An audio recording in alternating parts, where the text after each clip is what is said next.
هذا الحفل لجمعية سواعد الإحسان اليوم بمناسبة الختان الجماعي للأطفال المسجلين لدينا، وهذه العملية تضامنية اجتماعية نهدف من خلالها إلى نشر ثقافة العمل التطوعي والاجتماعي وترابط الأسر والعائلات مع بعضها البعض.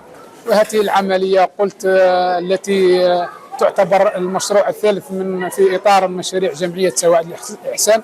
من هذا المنبر شاكرا كل الذين سعوا من أعضاء جمعية سواعد الإحسان والمتطوعين على المجهودات الجبارة في هذا الإطار، وكذلك شكر موصول إلى مديرية الصحة والأطباء المشرفين على عملية الختان، وكذلك إلى المحسنين الذين لبوا نداء الجمعية وتبني مشاريعها. فبارك الله فيكم جميعا وجزاكم الله عنا كل خير.